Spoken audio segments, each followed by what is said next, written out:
What's going on, everybody? This is Black Men Sundays. I'm your host, Corey Sylvester Murray, and we're talking about generational wealth. We're talking about finance. We're talking about business. It's a black man Sunday. Time to put all childish things away. I refuse to be the man I was yesterday. Gotta put my best foot forward and elevate. And on today's show, we're speaking with Nakiim Bey. This brother is coming to us straight out of Harlem, New York City, where we're talking about wealth preservation. We're talking about international protocol. We're talking about stakeholder Yeah, diplomacy. We're talking about strategic risk management across Africa, the Caribbean, the Middle East. Again, we're talking about corporate affairs. We're talking about a chief protocol officer. So without further ado, Nakeem Bey, my brother, welcome to Black Men Sundays. I appreciate you coming on the show. We know we done had a few difficulties. I appreciate your time. But let's talk about this real quick because I feel like, when we're talking about Black Men Sundays, you sent me an email. That's why I always tell people make sure you check your emails. You sent me an email and I said, this brother Sharp's got a lot going on. So tell me the purpose of why you wanted to come on Black Men Sunday. So let's have this conversation. Let's go. absolutely. Well, the purpose, I think it should be a thing throughout the black community to consider wealth preservation. Absolutely, you got to build it first, but at the same time, Mhm. think about securing it for the next generation. All right. And nothing commercial, just upfront, basically what it is. My experience, my education, I think it adds great value. Our black youth need it. Our teens need it. The men definitely need the women. Our families need it right now more than ever. You know, as things are constantly being reduced in our community, we have to preserve what we already have, right? You know, so I think it'd be paramount for me to just give an introduction on these elements, of trust, wills, but all corporations, it's all around asset protection. It's all around wealth preservation. You have to have a lot to protect it. You can have a small amount, and it's still value because it's yours, it's your assets, and it's about assuring that our youth inherit something. Because many times our parents passed away, and they were not able to leave their children, you know, anything. And if we have the knowledge on what to use as tools or utilities for that purpose, it will put us at a better advantage moving forward. And our children don't have to encounter hardships in the future. Like, for example, you might have a house, but you pass away tomorrow, you have nothing to secure that house. So it goes to the state, then all taxes are prepared for the state. And now the capital that was in the house equity and other assets have been reduced to pay certain creditors, and other entities. You can save that by putting it in a trust, being able to secure the assets for your kids and not allow them to have hardships. So you have like insurance, for example, that will be used to pay any remaining debt, right? So the whole instrument or method you got to use to factor in the family wealth, standard of protection. So that's why, brother, I wanted to come on this call today so I can share with the global world, again, as a brother to our community, the importance of it.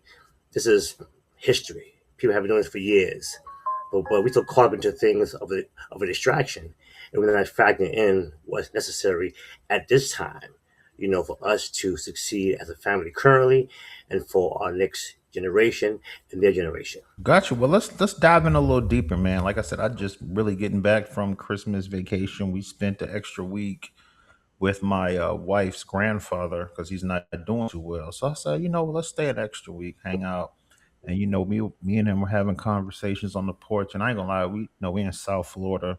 It's about 85 degrees. I was like, Christmas shouldn't be this warm. Like this is ridiculous. But the Right. conversation we kept having, he was like, you keep talking about money, you keep talking about wealth and all that. He was like, "What about you have all the wealth?" He said, "I my house is paid off." He's trying to sell him a sports car, but he's like, "You know what? I'm trying to live." He just fought stomach cancer. Like he defeated that, but the medications and the harshness of that has him having other health issues where he's like, you keep talking about money, but he said, "Well, who cares about the money? I got all the money I want. I'm trying to live." He's like, "I'm trying to prepare and take care of my body." So when we're talking about wealth preservation from your perspective, in our earlier years, God willing, with good health, we can sit back and think about the financials, and in 20 years we'll have this. But the health side kind of kicks in, and it's like, well, should we be that super locked in on the wealth?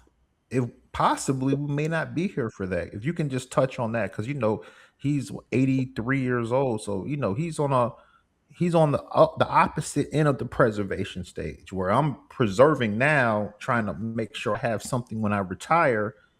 He's like, okay, I done did all that, but now what? I'm trying to live. Let's talk about the health and wealth conversation. Well, let's be honest then.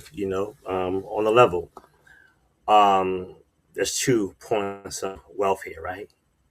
Definitely one is health, you know, and the other one is the tangible component, you know. Now, right, if your health is not right, it doesn't matter what kind of values you have, assets. It doesn't matter, you know. The health got to be maintained. Now, the balance is this here. How are you able to maintain your health if you don't have the capital to afford what goes in your body, right? Let's take, for example, organic, free range, fresh kill, the best of naturalness that can go into your body, the best foods. You already know that organic foods cost more than the lower grade foods. So you still need that balance, right? So health definitely takes precedence over tangible assets because you cannot enjoy none of that if your health is not well, right? So you have a cushion. So let's create something. You got emergency fund, that's cool, right? You have certain investments in place, that's good. Why not set up a separate account just for your health alone, right?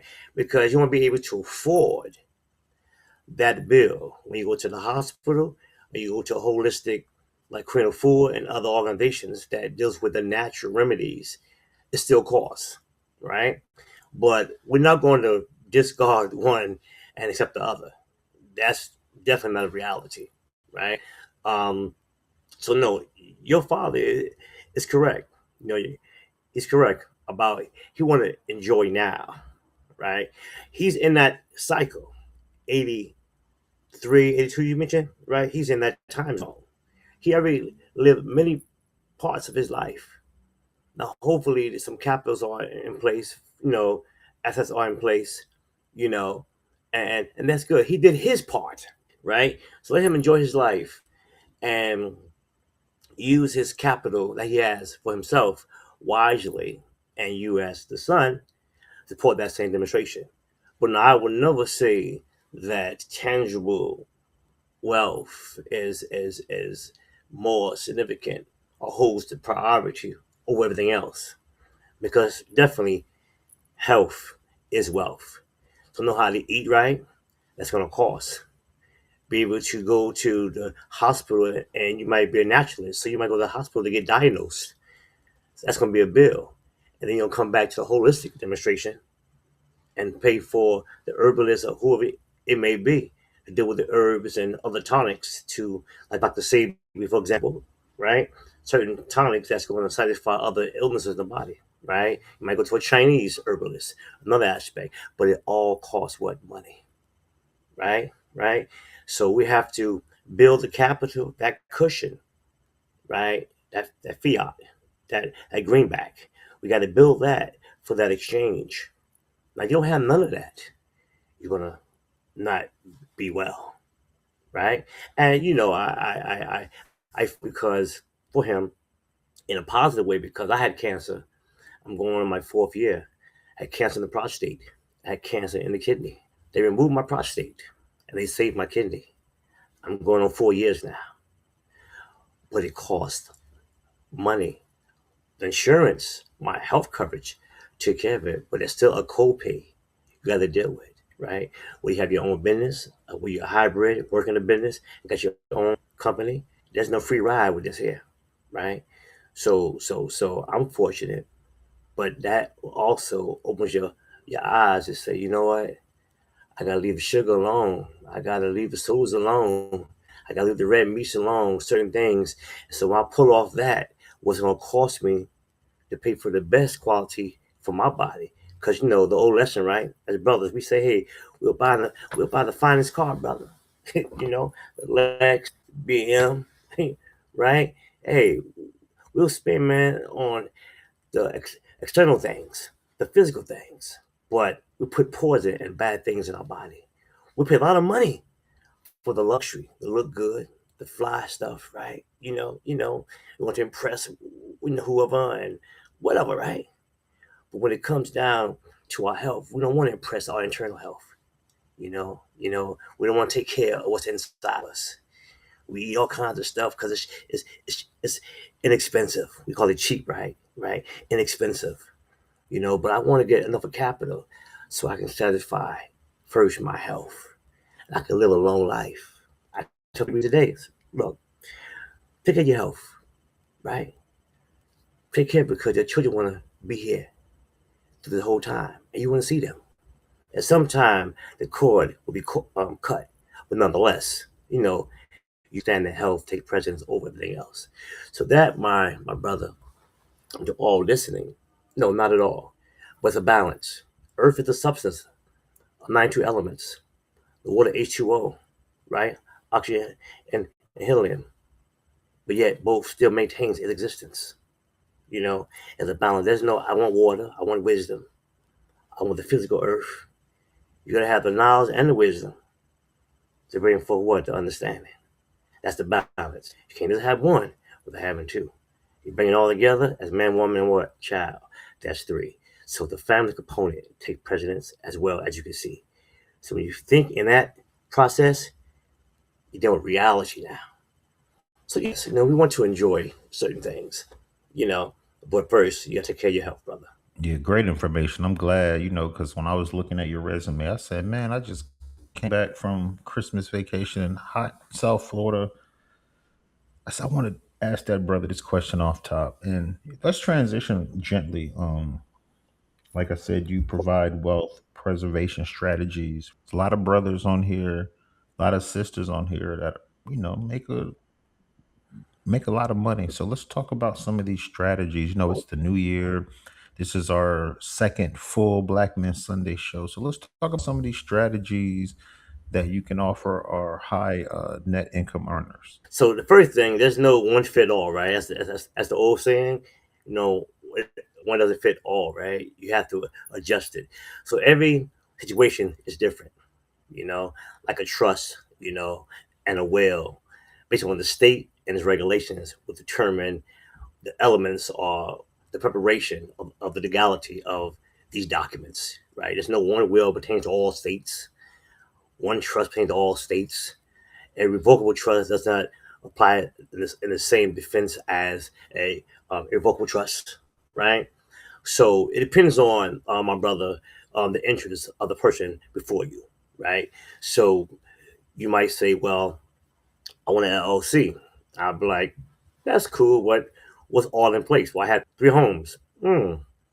Okay, so we want to factor in this case, three LLCs. Why three? It's like diversity, right? Or pardon me, diversification. The same thing, right?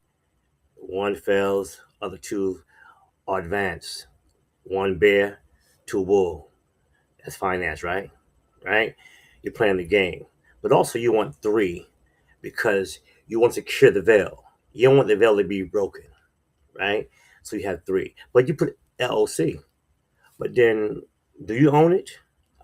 Why? Then you will become suspect or liable for anything. So you might need also a trust.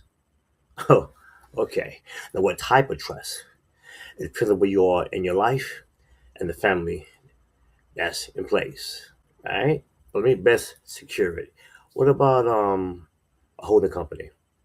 Yeah, that's cool too. So you might need all three, or you might just need two. It all depends on the situation. That's why it's a strategy, strategic. You know, um, talking about saving taxes, maybe avoiding taxes. I said avoid, not to evade taxes. You might have like Michael Jackson, a will and a trust. Definitely, you want a will and a trust, and not just one. You can have only a trust, but what I'm saying, the overall, with the properties I mentioned, your three properties, that should be controlled by a trust. You see, right? And then insurance that can be put in another trust, insurance trust. Right? So strategy is all about you know making that veil. It's called the corporate veil. Making that corporate veil so tight that nothing is attached to your name. Why you want it attached to your name? Because it's like a company, sole proprietorship, right? So you own it. Well, I cannot find the assets and social security numbers attached to sole proprietorship. I'm gonna come after you directly, and all the things that you own in your name, and this is legally and lawful now, right? You put everything not in your name with someone else's name, or a trust, or trust based on again what is your aim, your objectives, and how many parties are involved, right? So it's a certain way you manifest it. So many people have different capitals. Meaning you make a certain amount, which is grand, which is great. It's all about doing a evaluation, like in finance. You meet the client, you see the assets, the liabilities, right? You measure for that component. You know, um, that's LLC. And I always had an issue with LLC, but you got to have a very tight accountant, a very tax enroll agent or attorney specialized in taxes, because there's a whole team when it comes to asset protection, a whole entire team when it comes to that. You're securing it, financial planner, insurance, the advisor, specialist in asset protection, or attorney, right? All that's in place for you. But again, it boils down to a serious point of evaluation. Now, strategic, like I said, it's no secret, but it's a process. What is the process? How you get there? I had a couple attorneys, actually, attorney I worked with a while ago. Family member hit me up about the grand tour, which is the parent um, wants to secure certain assets. Now, both attorneys, right, who are the trustees, and also the inheritors, those who are the beneficiaries that would inherit the assets. Yeah, they are attorneys, it's fine, but every attorney does not specialize in the same areas. Some are general, some are specialists, but in this area is my forte per se. So I was able to secure those things in which the attorney wanted satisfied mid last year, give and take, right? Um, and also the other complicated matters. Property in another state, property here, property here, property in another state, a luxury vehicle not yet fully covered. You got to factor in the other state laws and this law, and you see. So I'm trying to explain to you. Guys see it on YouTube pretty often. You have to have done the work to really know how it goes and the ins and outs. You can be theory, but you have to know what it's really all about, what it all entails. It's very, like you call sometimes legal technicians. It's very technical. All right. So yes, brother, strategy varies, and there's no one again fit all, two fit all. It all depends on what you want to accomplish, and bottom line is that's a protection. So how well can you secure this here? How well can it be done? You know, I have attorneys and people in finance that can verify certain things before it's submitted, because you gotta have a team. You must have a team. I have seen people try to go on AI and create trust. Yep, yeah, a trust. and I know one is called a constitutional trust. I'm like, wow, ain't no such thing, but it's all the language that you use. But I'm not going to put that in place for you because it's a lot of work. You know, then you got the EIN number. You know, it goes to the bank, then to your property. You got to get it all registered in the trust.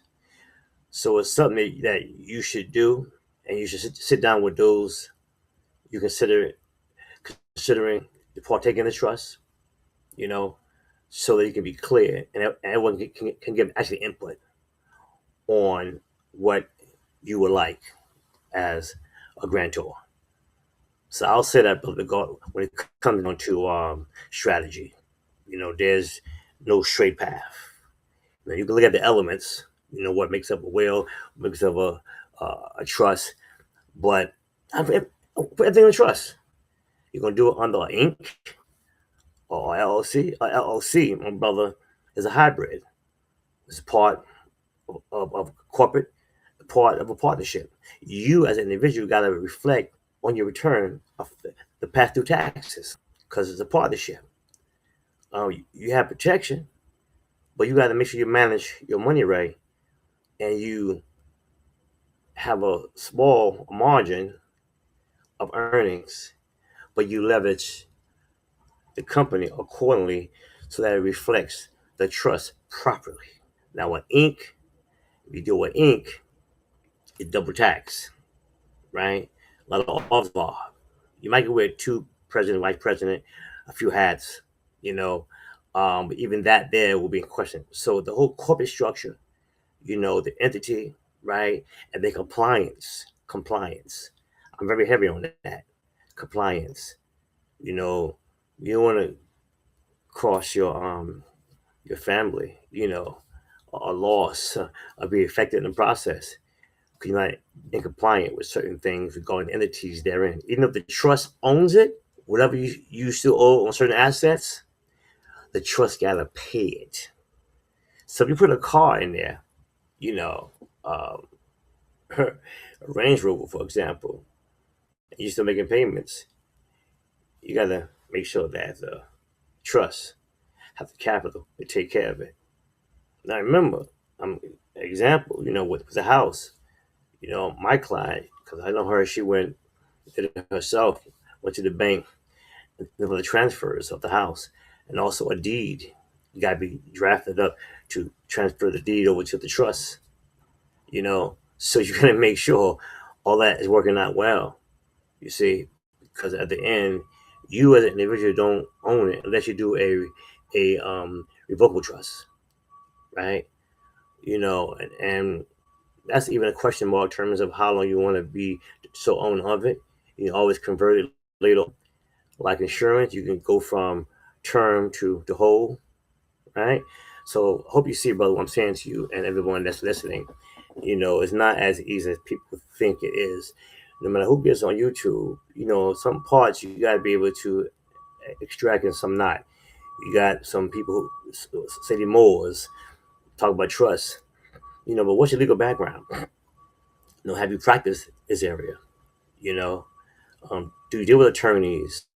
You know, people in finance, so you can do a check and balance on what you're doing, right? So we can put it out there, but who's actually doing it with insight, as I'm sharing with you at this time. No, I got you. No, that's great information, man. Because we've had, like I said, we're over 170 shows, so we've had Mm, a show straight on just trust. We've had great. attorneys just straight on will. So we like, yeah, this is like we're more intermediate, advanced at this point. And let's talk about you. You, like I said, you lead the Woodbury Wealth Preservation and Corporate Consulting and Strategic Management, Africa, Caribbean, Middle East. And I hear a lot of brothers talking about investing overseas. So let's talk about the experiences that you had and how you were able to get into the wealth preservation overseas. If you went to my LinkedIn page, or you probably saw it somewhere therein, you will see where I was a facilitator with a team from Nigeria and we had a summit in September at the Yale Club during the UN General Assembly, and it was done by the African Economic Global Convergence Summit, and which I'm actually a part of. And I handled the corporate affairs slash protocol for the whole entire event. I also got them the Yale Club, which is a very known club in New York and other places. And I did a lot of logistics to make it happen. Okay, and the purpose of that event was to bring the diaspora of Africa, and I even brought some African Americans from the U.S. at this particular summit. It was about 200 people in attendance. I still remember the count, and we had politicians that was there as well. We had members from 100 Black Men, which is the founding chapter of New York City, which I'm also a member of. We're the president of actually 100 Black Men to be exact. I had members of my fraternity and my sorority called the D9 that was there. 'Cause I brought the African Americans there because it was predominantly Africans, right? That was there. And I love to include both parties because we all the same line, the same lineage, whether in America or abroad. We're all still the same family. My goal is to include the African American. We call them African Americans and many other names, right? But the dark olive people, right? Brown people, as we say today. My thing is to bring them together so that we can look at opportunities there, and they look at also opportunities here in America. So we had Leah Saron, the first lady of that country. She was there. Some other officials from different countries was there, ambassadors, diplomats, and the community here at large. And so, make a long story short, on that page, our function is to have us come together and collaborate and to see which areas are best in Africa to within, so that we can also have a piece of the pie. So not only does it sustain the economy of those countries in Africa, but it also helps our people here not only tie in to our brothers and sisters overseas, but also allows us to build our own capital, economics. Now, I'm going to speak to you right now about this here. Last week, I spoke to one of the prominent ladies from Nigeria, and she said to me that when she go to conventions or summits, she sees a lot of foreigners at these events regarding investing in Africa, but don't see the African American there. And I'm here to basically fix that. I can read you a text right now of a party from actually Egypt, which is Africa, Egypt, would like to connect with people in Switzerland to buy gold out of Africa. And I spoke to one of the kings in Africa to access the gold in Ghana, right? And so that was actually like last week. So that's what I do, right? I make my connections and I bring it together so that everyone can grow the economic sustainability for their families and don't get cut out of the big picture, you know. So that was a very big event, and again, how I got involved with it. I can give you that story as well, the whole element. Well, this event, I'll tell you, this event here, I was walking down the corridor at Harvard University in May of last year, and three of the cohorts recognized me and referred me to a sister from Nigeria, and she wanted to know if I can get them to the Harvard Club. And because it was too occupied during September during the UN General Assembly, I was able to get the Yale Club instead. And so, with my background in protocol and corporate affairs and my connections, I was able to be instrumental in negotiating the monetary deal for the spot. the entrees, the lodging, flight, all that was a matter of discussion and welcoming dignitaries, etc. So that's one of my strengths in my other area that you see here listed that you mentioned.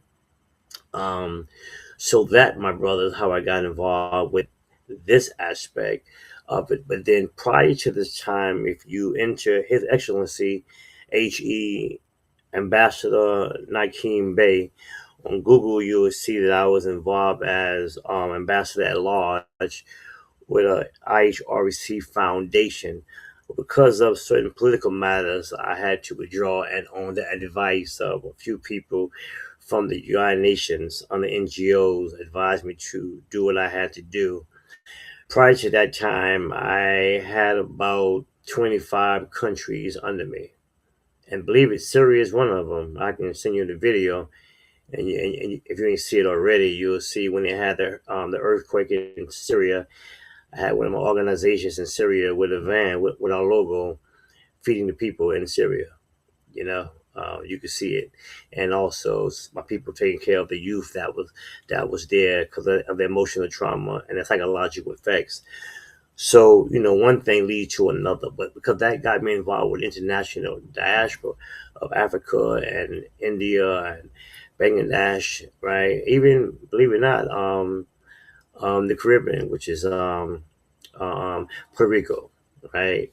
So I'm currently it's just over about 7 countries at the time as we speak, and I'm building that bridge between our people here in America and Africa.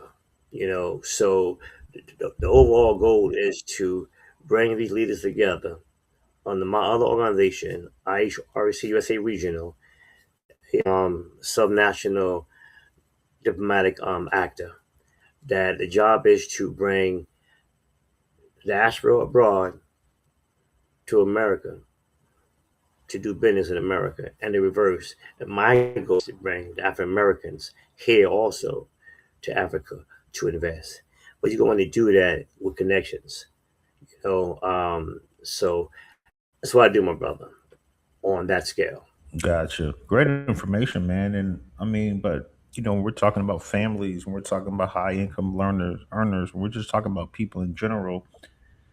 How can families and leaders? How do we build institutional trust? How do we safeguard a legacy? How you build institutional trust? How you define building institutional trust? Because and a legacy.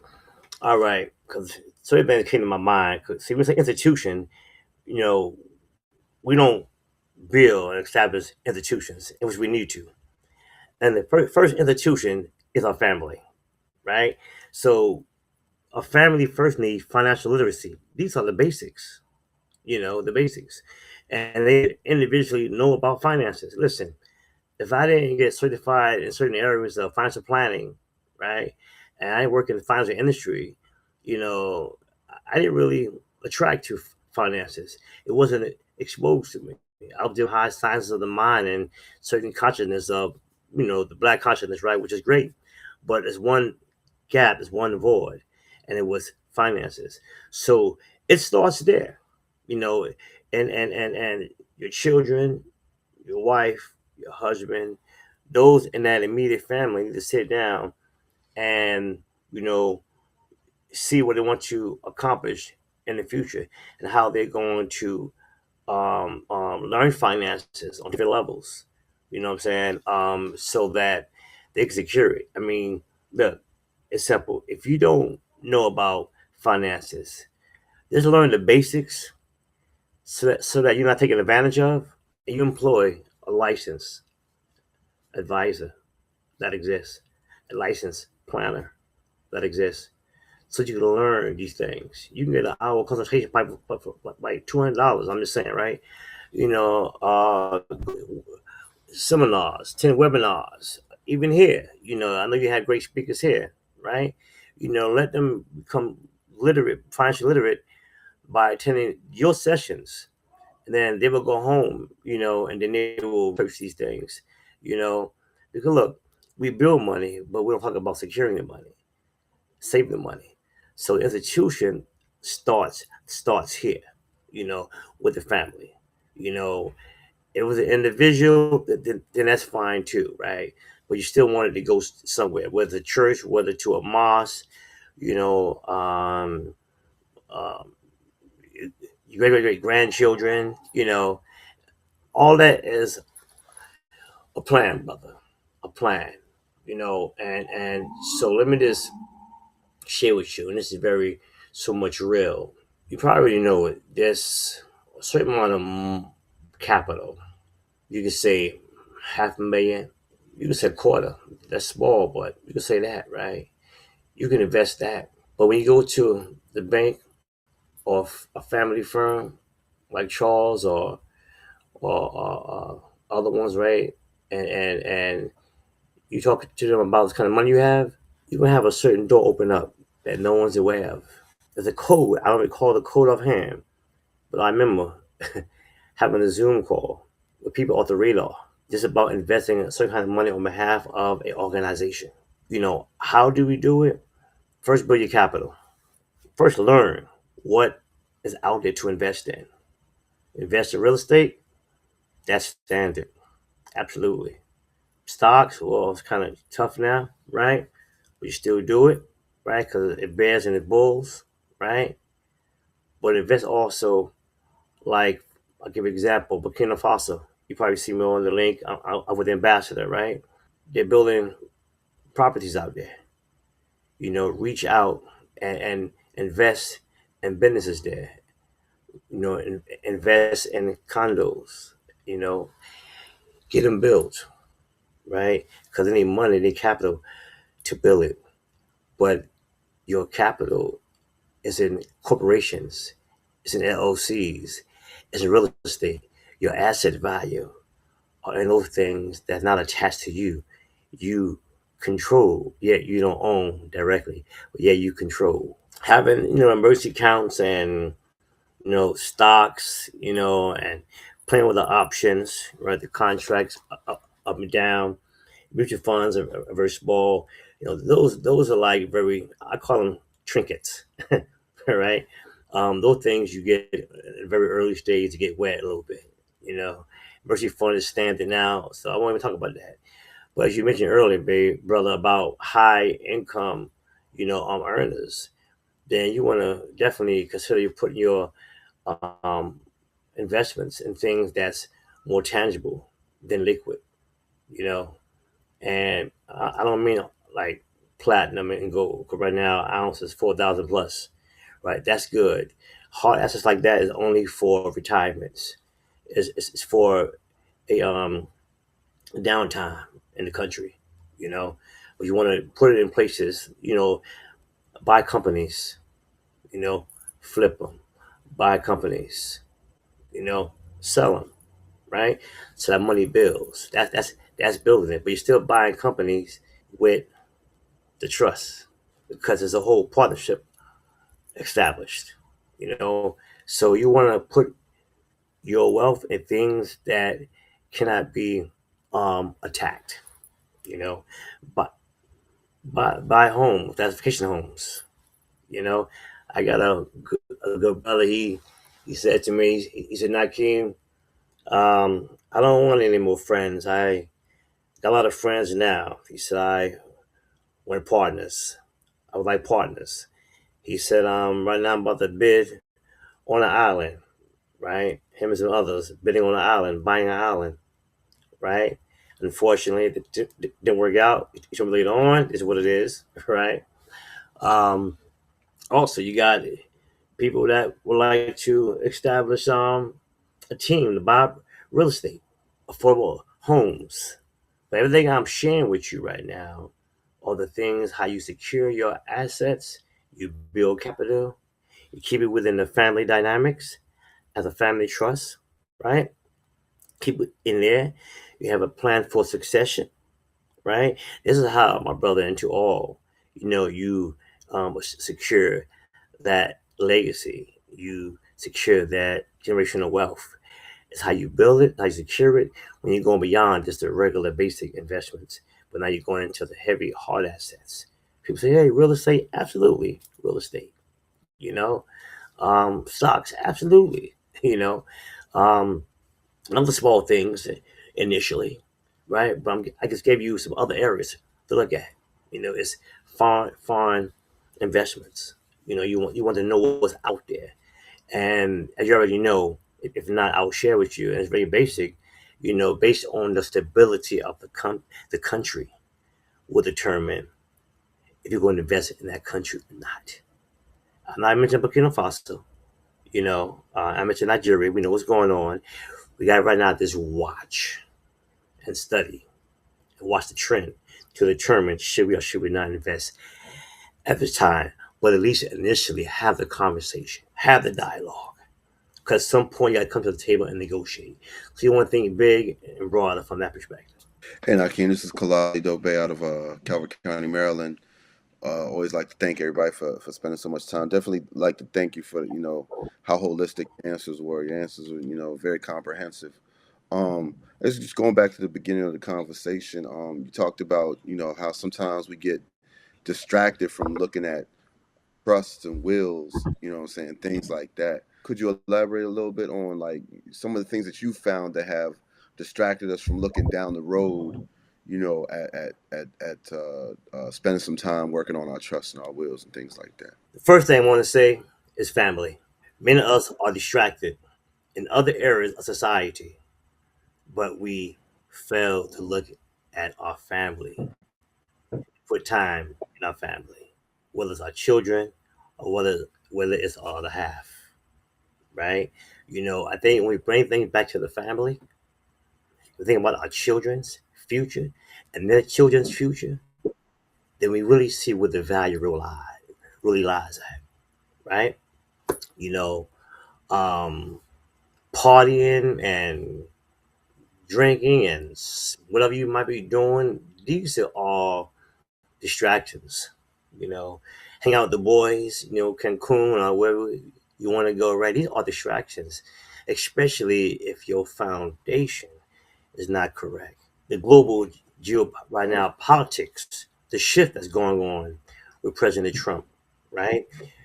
Look, they have always took advantage of wars, right? This is to their advantage. That's what they do. You got to cure your family. You got to read the time and take advantage. Being the brother mentioned earlier about there's people on this call that has wealth and capital. So we look at opportunities in a disadvantaged moment. Indeed, many people are distracted because it's really so much affecting them. Really, there are those who are capital who are financially well, right? We have managed our capital, or we hope to put it to better use, after this call, the calls before this here, so that we don't continue to be distracted for what's not relative to what's right now majorly important. So what is that? All this is say, I'm gonna go back. We're gonna get into Black Power revolution, right? That's good. But revolution is change for the better, right? Right? So we want to do things economically in order to improve our condition. I just saw a video recently about that. We want to protest, we want to boycott, but activism was about creating, as I said earlier, institutions, programs, businesses, right? We're thinking about the individual. We should be thinking about the family, which is the collective component. And another thing, my brother, and great question, you know, your company you keep, your associations, your affiliations, that cultivates you, that motivates you in that direction, right? I forgot how it goes, but something like if you show me your company, I can tell you your future, right? Mm. The company has very, very, very real play in this here. People you keep around you. I just say the old saying as well. I forgot how it goes, but something like this here. You want to fly with the eagles, but you're swimming with the ducks. Really? Right? It's a rather pass through. Because, we from, we can do all that, right? Right? But at the same time, we gotta be about our business. You see? So our parents didn't have a chance to build wealth and save wealth. because they had to work. They couldn't finish school, many of them back in the days. But we don't have no excuse to want to leave our children behind and our partner behind. If you married, my sister, my brother, y'all got to get together and y'all got to build. You got to sit down and have a serious conversation. Or if she's the only breadwinner, then there's some serious brainstorming there. Even the man that she bring in his life got to add value, right? Or else he gonna take from her, and she gonna be distracted by that emotionally. Same with the man. The man got to deal with someone that's gonna add value. Now, mind me, they may not be as added value like yourself, but then it's your responsibility, I think, to build with her to help her build, or she help you build. But you can see, the distraction, my brother, is so universal. It's like we forget it instantly. How many people you loved and you cared for passed away, and now it's like nothing. You don't even think about it no more. That's how it is. So many things are so distracted where we forget about the important people in our lives. What's most important in our lives, brother, we got to think about our family. See, we got to build to add on, to elevate. And building not only the verbal manifestation of one's knowledge or wisdom, but actually making things manifest. In order to build, you got to also destroy. So when you destroy all things that are not relative to the focus of your goal, then it becomes toxin to you. You know what I'm saying? Right? You know, so that, my brother, is what I see to be distractions. Everyone on this call have to ask themselves, what are their distractions? And what do they have to do? What I had to do, I had to destroy, I had to eliminate whether I like you or not. You my man, you peace, my brother. You know what I'm saying? But you know what? I gotta square that. I gotta square it off. I'm with 5 guys. They don't have children. They're not even married. They wouldn't go out and party all the time. Hold up, wait, wait. I woke up and said, hold up now. I gotta stop that. You know what I'm saying? Right? These are distractions. The fault is not theirs. The fault is you. But you were so engulfed into the distraction, neglected your family, yourself, and your health. So that, my brother, I will share with you at this moment to understand that they will have to evaluate their own distractions and they will find parallels in what I am saying so that they can survive their own situations moving forward. Birds of a feather flock together. I'd rather travel alone than with distractions. Yeah, thank you for that. Thank you for that. That's very good. It's actually an excellent segue to my next question, which is, you just got finished talking about talking about the friend of yours that had that said, hey, I got enough friends. You know what I'm saying? I'm looking for partners because I'm at a certain level now. I need partners. So can you give us some strategies on how to find those type of partners, like partners to say invest in businesses in, or partners to develop ideas with, uh, uh, you know, uh, build, it's like so you can go and invest in, have an investment group, or invest in businesses and things like, or start investing in real estate or things like that. Right, great, great. Good question. I'm gonna give you some facts here, right? So Hmm. number one, I told you I was going down the corridor of Harvard University Business School last month, and after that concluded that the event, they asked me to be part of their committee. That was a team, so that gave me leeway for certain areas of Africa. You understand, right? As a partnership to invest. I bring you, my brother, and you, my brother, together, and y'all cut a deal. So I close out. I get a percentage of that deal, right? That's something small on that scale, and also a percentage goes to the committee as well. That's one. Number two, you know, um, another brother of mine says, "Hey, listen, Nakiim, I'm linked to this. I'm linked to that. I'm back here. I'm gonna show you what I do. I want to connect you to this here, right?" So he wants to partner with me, right? So that's another scale. Um, Another one, old child school friend of mine. We grew up together. He said to me last year, "Hey, listen, man, me and 3 other guys, well, actually 4 other guys invested in a hotel, right? You want to invest? Because one guy pulling out, so I buy his out. I come in as a partnership. So first start within your immediate circle. On the other scale, you and your partner, right? Y'all sit down. You have you have 300, you have 300K, and they have a balance around that, right? And y'all look at doing some Airbnbs. Find out the rules, the laws in the area. You got to find those individuals like you and your wife, right? Y'all come together for this common cause. Y'all share y'all social equality. Y'all come together and y'all invest in one Airbnb, then another one, and another one, right? This is how you do it, right? That's from that perspective. And keeping your ears open for sure, right? Keeping your ears open. Whether I mean, as you know, there's someone LinkedIn page. I'm a member of Alpha Phi Fraternity Incorporated. I'm brother all the way, right? I remember One Hundred Black Men and other organizations. And in the organizations, there's there are members doing things. Right? I know some members right now in Alpha. They just invested in a big project in the South. So we collaborate, right? So what we do with one another, right? So, but it may not be an organization that you are part of. Go to seminars, deal with asset protection, companies that deal with wealth. You know, know your value, what you add on to, and don't be afraid to ask somebody, "What did you do?" I'm gonna give you an example. 2 days ago, 2 days ago, I went to a Great Gatsby ball in DC, and I met a lady. She's a leadership consulting. I had the expertise as well, but you know what? I told her, I said, my goal to come here is to find out what you do so I can leverage your opportunity for you and for those that need your services.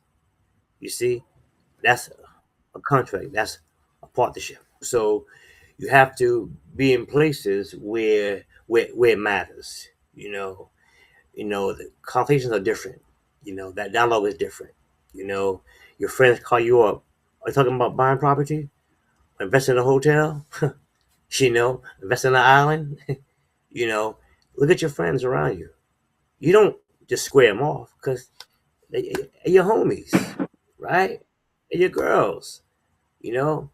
But you gotta know how to prioritize this first, and then turn to your brothers and your sisters. Because at the end, you will guide them, and you lead by example, right? So, in summary, the right place, the right time, and as I'm always been told, you must be intentional. Hear that? You must be intentional, right? I go to an event. What is my intention? Now, sometimes you might just go to an event, this party, hang out with the fellas, because you need that, right? You need that. But I have a whole calendar for this whole year already, what I'll be doing. And so, that being said, because all of my events I go to, there's a possibility I can partner with somebody, do business with someone, you see? But also remember at all times, when it comes down to partnership, it's about trust. Trust. Your reputation as well. You know what I'm saying? What precedes you and what brand you're manifesting. This is corporate affairs, right? That's important. So, you know, I have a product, I got a service, but if you don't trust me, then you're not gonna do business with me, right? No business with me. So every relationship that you build, a partnership, you gotta nurture over time. You say in finance, you gotta be in somebody's face about 10 times before even getting a serious introduction. So I'm saying to you, my brother, and to all those on the call, and some of y'all already know it, you gotta nurture that what relationship. Let somebody refer somebody to you. You gotta still make a connection with that person, right? But you have to still nurture it if you want business, because you're getting to know one another for business. It could be a long-term business affair or a short-term based on how you get down. You touched on, and I'm in my 40s, you're in your 60s. You touched on the civil rights movement, And you touched on how they deploy different strategies to build systems. And sometimes I think in this generation we focus a little too much on the strategies that they use to draw attention to what they were, the injustice they were trying to fight. So you talked about how we adopt boycotts and things. And I've been very frustrated, to be honest with you, about some of the calls for boycotts. Some of them work, some of Right. them don't. But I've been frustrated about the calls for boycotts because I feel like sometimes it's a what's the word I'm using? Like just like a reflex reaction to a situation. So, I don't like this, so I'm gonna boycott it. But Mm. the way I learned it and the way I assessed it was okay. Boycotts are a strategy to do something, to create, just like I feel like, just like what you said, to create a system or to create a political response or to create, which means ultimately it's a strategy to make somebody come to the business table, right, to negotiate a change in the system. And I feel like oftentimes we boycott, we get the boycott, right, but we don't have any terms of negotiation when we get to the table. We just we just sitting at the table, and then when they come and say, okay, we at the table now, what do you want? They be like, well, we just thought we was gonna boycott. So from your perspective, I'm wondering, do you vibe with what I'm saying? That's first and foremost. And then second, could you shed a little light on a perspective of how they built systems back then, or how they started to build systems back then, and like where do we kind of like drop the ball? 3 questions in one, boy, they're pretty good. Um, Sorry about that, man. Sorry about oh, that. no, it's fine. It's fine. It's fine. It's fine. You know, let's take let's take Black Wall Street. Let's take Rosewood, right? Yeah. Let's fast forward. Let's take Atlanta, Georgia. Let's take North Carolina. They were economists. They came to have a better life for themselves, and they began to own. So it's about ownership. But in order to own, you got to invest. Or Florida, the same thing. You have to invest. But you got to move like those before us with stealth. Everyone have their roles. Everyone have their position. Al Sharpton, he's on his job. Middleweight Farrakhan, you remember when they was in the street, right? They have their role. Every organization is out there that you see are doing their part. But the ones you don't see are the ones behind the scene. So the ones behind the scene, they are strategically placed in positions of authority and trying to as much to have the ear of certain people to move the agenda for our people and for the whole and righteousness. So you have those who move silently, you have those that are loud because sometimes it's all they can work with, or that's where they are. So there's no knock for them, but you have to ask yourself, what could be your program?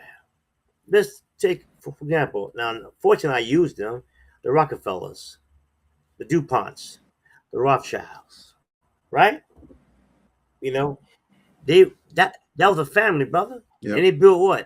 Institutions. Now let's come back. Let's take Robert Smith, the billionaire. I don't know what he have in physical form, but he went to Morehouse and he relinquished all of their student debt, right? He gave them room to fish for themselves without thinking about a burden on their back. Mm-hmm. Would they take their expertise and build empires? But he had the capital to do it. And you have other, come on now, you got Jay Z, you got people, you got Oprah, you have people who are building institutions on the outside of the U.S. Ain't that right? Yeah. In Africa, Caribbean, right? We hear about it kind of like after the fact, right? So what I'm saying, you have those who are building institutions for our people, and also on behalf of our people, establishing an international connection, link without protesting the noise. You have those who are positioned and they're moving things on the outskirts. So you don't need everyone to make noise. All you got to do is get with those that think like you, like minds, and start investing. But you got to have a plan. So Wall What Street, is it? I know it's built on slavery, Okay. But the same thing, same time, Wall Street, you know, Black Wall Street is a reality of they were educated, they were well informed, you know, but they made a lot of noise. Now I use both sides, integrating ourselves in the system and have economic power for ourselves. I say that because when they hit Wall Street, it was predominantly all Caucasians that attacked us. But if we are in all facets of society, city, state levels, right? Even federal after this thing is over, right? Um, then we have a Black Wall Street, and we have also our people in the system influencing things for the benefit of our people, for our people, and the people that we care for. Did I answer that question, brother? Did I miss Yeah, a yeah, yeah. question? No, that definitely. Yeah, no, no, that All definitely, that definitely does, right. man. I appreciate you, man. Appreciate your time spending No with us problem, brother. today. I'll turn it back over to Corey. Thank you. I appreciate it, brother, very much. Thank you. Thank you. You know, There King, you man, you go. talking that talk today, man. I see you. You ain't come to play with us, man. I'm gonna ask you the hard question now, man. Then I'm gonna let you get out of here because I know you probably got you a nice Harlem dinner waiting for you, man. So I'm saying, you enjoying yourself on Black Men Sundays, brother? Yeah, yeah, no doubt, brother. I love the questions because it made me think and go back. You know what I'm saying? And you were asking questions that I already thought about in my mind throughout years. You know what I'm saying? Mm. And I think this is very, if this is what you do, man, this is definitely grand for our people, man, to hear and make moves. This is very, very important, brother. I'm glad a young brother's making it happen. I mean, like I said young. You're younger than me, right? you know? So you do what you're doing, brother, you know? But I'm glad you enjoying yourself on Black Men Sundays, man. I got one more Yeah, question for you, then I'm gonna I am. let you Yeah. go, man. I'm gonna let you go because you dropped a lot of gems on us. I appreciate all the expertise. Here's what I want to talk about again. I keep going back to my own grandfather, man, because it's like he's Mm. like, man, why you keep talking about this money so much, man? I got all the money, I got my house, cars, everything is paid off. I'm trying to live, and he was like, you keep talking about this money, okay, that's cool, but then what? So that's part one of my question. Then part two of my question was he asked me, you keep talking about this generational wealth. He was like, my kids ain't want the houses I gave them. I retired, Mm. gave them houses. They didn't want them. They sold them quickly. They had no interest in living there. They didn't want to pay the tax. He was like, listen, the mortgage is paid off. You just got to pay the taxes once every year. And they said, we don't want this house. We want to live in a condo downtown in the city they live in. They want to walk to the clubs, the bars. They don't want to have to drive anywhere. But they passed on the wealth. So I said, well, what did you do with it? He said, I sold it. I said, what? He said, I sold it. I said, why you selling? He said, because when I die, they going to sell it anyway. So he was like, you keep talking about this generational wealth. But what about when you got kids and they don't want the wealth that you built for them? Let's talk. Let's have that conversation before I let you go, brother. Brother, that's a great question, and that's a serious battle. Our current generation, many of them are much different than our parents back in history. If you don't raise the children up the way they're supposed to go, like the Bible says, then you're gonna lose them and not knowing. Their value sometimes is not the same as ours today. So it's very hard, to do other than that. So we can lose very much so in this method here and lose all our assets. So this is what I'm gonna say this here, right? Our youth. I mentioned earlier about our families and our youth. Home first. Home first. Start educating your children at home. And if your woman or your wife or if she got this man, meaning somebody else, right? A woman and a man, if he lacks certain information on financial security, financial investing, plan for succession, right? Business, then become literate. You know, learn these fundamentals so that these children will understand the value. My son, he's right now at Hampton University, and he said, he understands about legacy. He says, Dad, moms, I know that I'm different. He knows it because we reared him up in a certain way, certain mindset. private school all of his life. Some don't have that opportunity, but it's still fine. But as long as you raise your children up in the culture of economic and financial caring and security, I said caring and security. Show your children the difference between what we're doing here at home and what's out there in the world. And the better things in the world they can access and not just right there down the block, right? So I'm saying that when the children don't have that care and love in the household and doesn't have the, the cultural cultivation of economics like a company, what is the culture of a company? So, a company, right? You apply for a job. You apply for that job, you may be qualified, but they want to know, are you able to fit into our culture? Right? So it's the same thing here. If your children don't have the culture in the family dynamics, you have to cultivate your children, your wife or your wife, the husband or the boyfriend, how you want to put it. You got to cultivate that so that they can grow up understanding why it's important to have your own. Because it says in the Bible, I believe it's the Bible, right? God bless the child that has his own. So if you're not instilling that, if you're not enforcing that, if you're not driving that, right, it's gonna be a problem, right? They're not gonna understand the significance of that until later on. And they're gonna say, "Moms, why you ain't telling me this?" Or "Dad, why you ain't do this here?"